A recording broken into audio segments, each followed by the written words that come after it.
Welcome to the Deep Dive. We take stacks of information, sort through them, and pull out the most surprising facts, the most crucial insights for you. And today, we're diving into some really powerful excerpts from a book called Recovery Freedom from Our Addictions. Now, usually when you hear addiction, you probably think, well, drugs, alcohol, right, the usual suspects. But this deep dive, it really pushes back on that narrow idea. It expands it to cover almost anything we use to handle our feelings, or cope when things get uncomfortable. We're talking everything from sugar, maybe workaholism, relationships, chasing fame, even just like compulsive thinking. Yeah, and what's really fascinating, I think, is how the source material argues that a lot of us are sort of living in these prisons of varying categories, trapped by addictions that aren't so obvious. And maybe they're even worse in a way because we just kind of adapt to the pain. We get used to it. It frames recovery as getting back in touch with who we're meant to be, moving beyond that. And what does the author call it? That churning blank march of metropolitan life where joy doesn't feel like an option. That's quite a statement.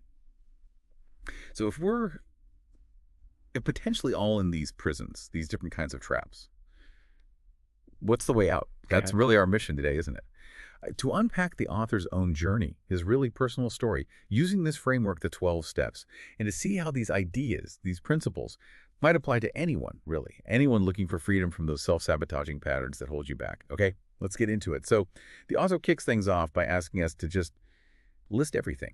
All the things that bug you. Could be old stuff from childhood, right? Or getting furious in traffic. Or, the Apple chargers example is pretty relatable. They keep changing them. Right. It's an invitation, really, to just notice how much low-level, unaddressed irritation we often carry around, just simmering there. And if you connect that to the bigger picture, the source suggests pain is basically a signal.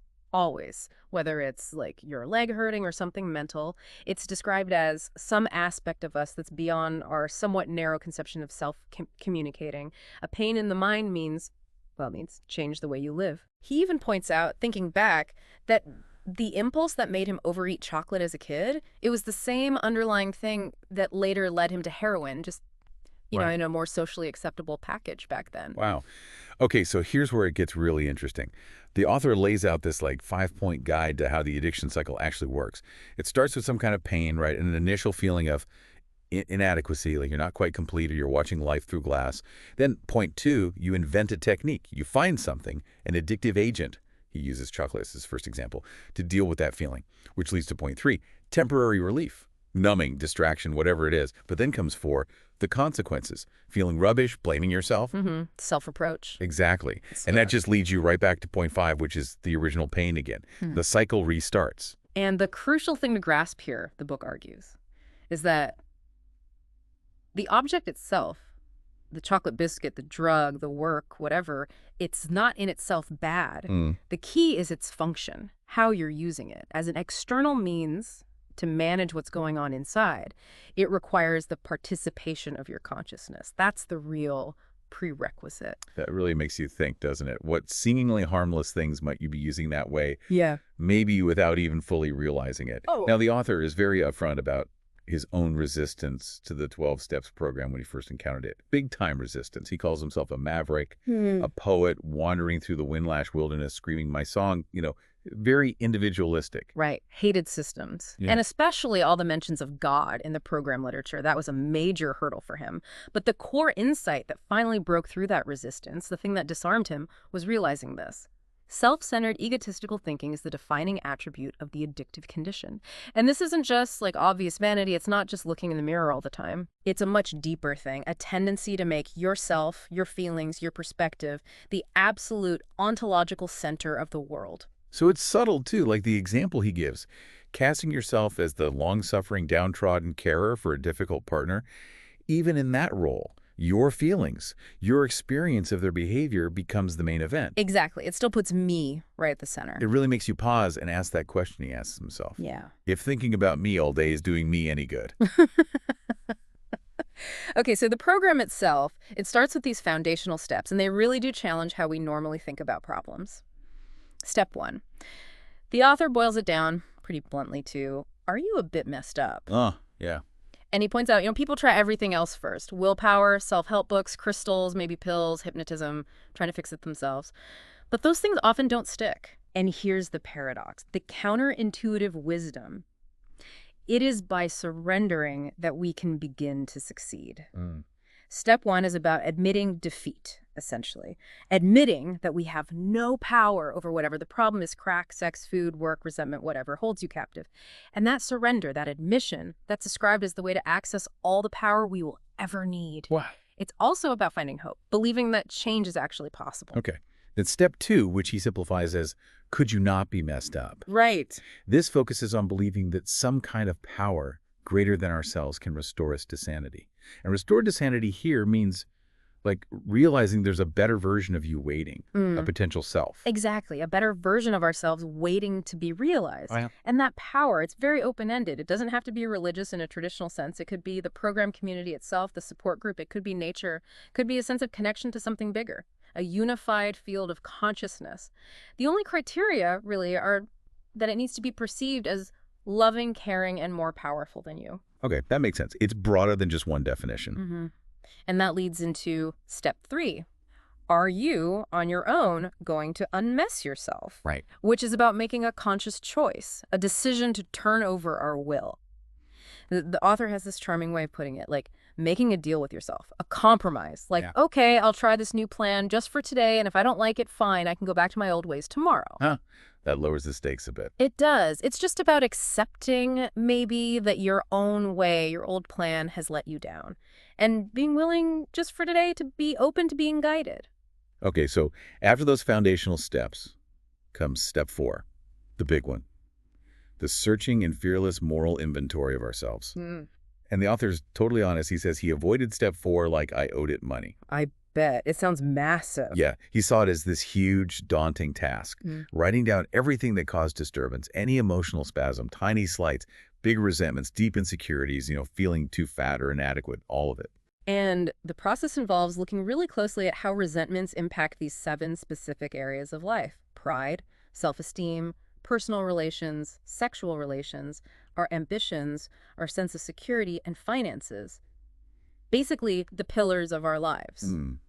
Seeing where the rot is setting in. Pretty much, and seeing the full extent of the damage. But then comes the crucial, often hardest part, identifying my part in it, looking honestly for your own mistakes, selfishness, dishonesty, self-seeking, fear, blame, fault, wrong. It's not about blaming others anymore. That takes courage. He gives that example, right? About his partner Laura having friends over when he wanted to write. Yeah, seems so trivial on the surface. Annoying, maybe. But when he digs into it, using the step 4 process, wow, he uncovers these deep fears. Fear of being penniless and alone. Issues around control, needing attention, worries about money. And he even notices himself shouting at the dog. Right, as a displacement activity, a way to feel dominant when he felt powerless in the actual situation. It's amazing what comes up, and part of this is the fear inventory. That's powerful, where you don't just name the fear, you chase the fear down to its essence. What does that mean exactly? Well, like the example given, fear of a job interview. Okay, why? Maybe fear of failure. Why? Fear of judgment. Why? Keep going. Maybe it boils down to a core fear like I cannot look after myself. Ah, I see. Getting to the root. Exactly. Or fear of social rejection might track back to a core fear of being alone. That really prompts the question the author raises. Are you just going through life driven by this kind of unexamined dread? And critically, the source stresses, you probably can't do this alone. You need outside perspective. Your own biases just get in the way. Which leads right into step 5, which is, honestly, tell someone trustworthy about how messed up you are. Basically, share that inventory. He talks about doing this with his mentor, reading out, 50 or 60 pages of A4 paper covered with dense writing and dense feelings. Wow, that sounds intense. But the power in that step, the connection it creates, it's profound. In the 12-step meetings, listening to other people share their stuff honestly, vulnerably, it makes those protective walls come down. Yeah. The author talks about feeling this deep solidarity, realizing that underneath the surface differences, the different stories, beyond the difference of language is the oneness of language's root. That's beautiful. It transforms how you see the world, right? Suddenly it's not full of strangers. It's full of people who know the pain I feel.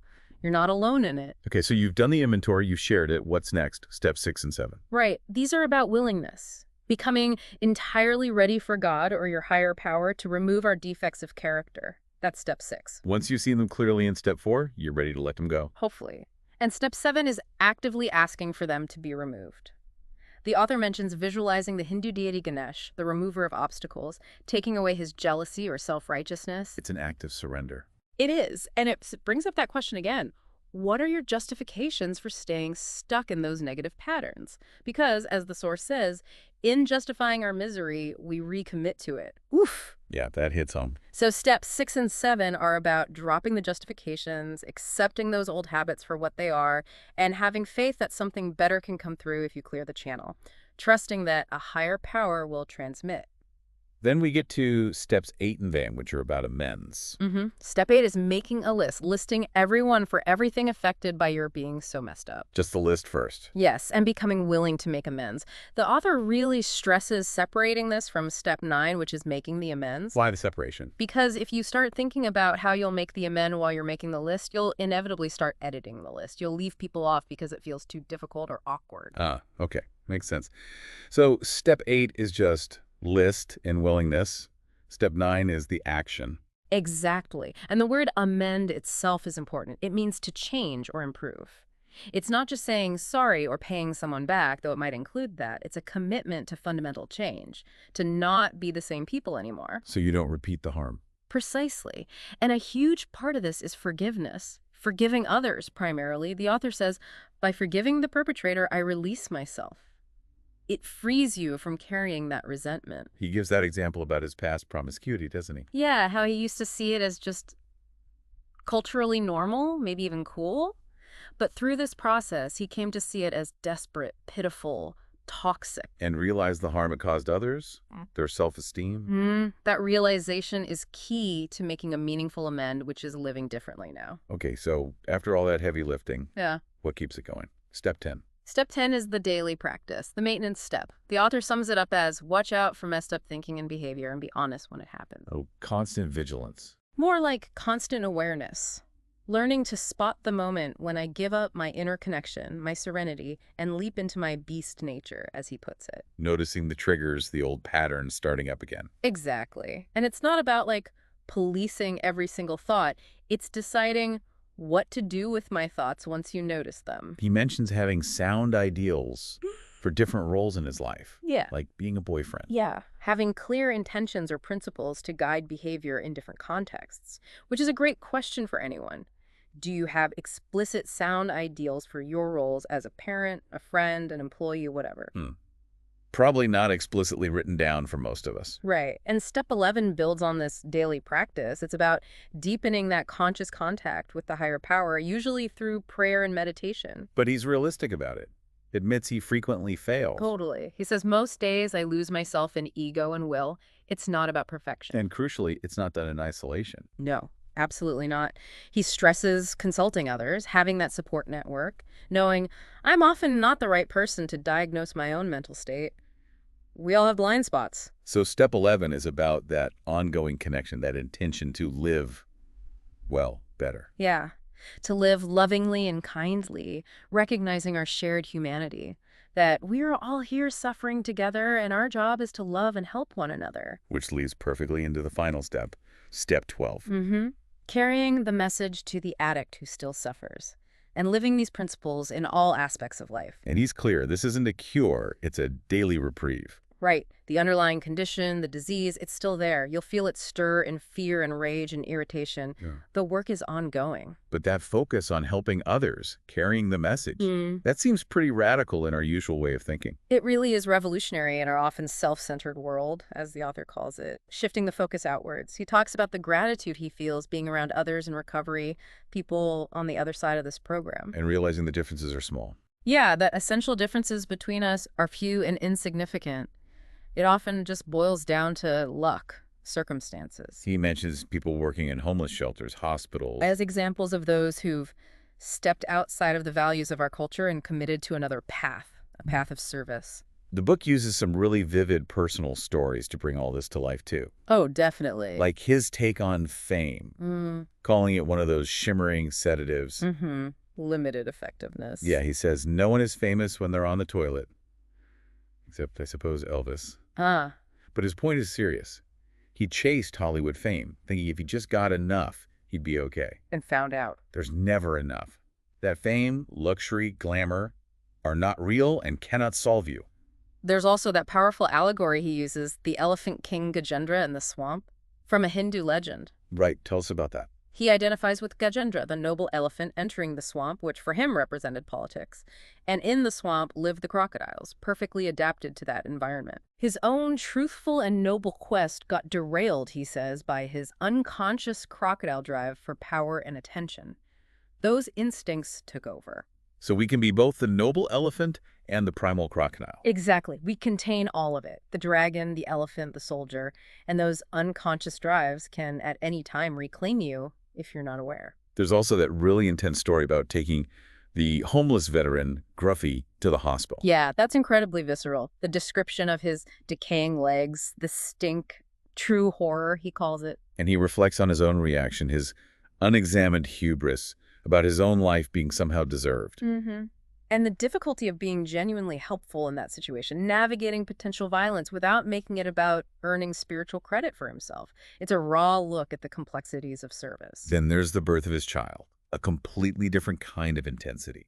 Yes, describing Laura's labor as magical intimacy, a synthesis of the physical and divine. He talks about being snapped out of his own self-centered worries and just feeling the rhythm of the drama, witnessing this primal transformation. And his own fears about the baby just dissolved into faith. Seems like it, replaced by connection and awe. And finally, those small moments of kindness in the Lake District, strangers helping them out. Yeah, the woman with the waterproof cover for the baby, the shop owner's wife giving them a ride. And it makes him wonder, was the world always so gracious when I sat cursing and abusing? And the realization, I didn't see it. He was trapped in his own perspective, his own misery, impounded and hopeless, and changing his view changed everything.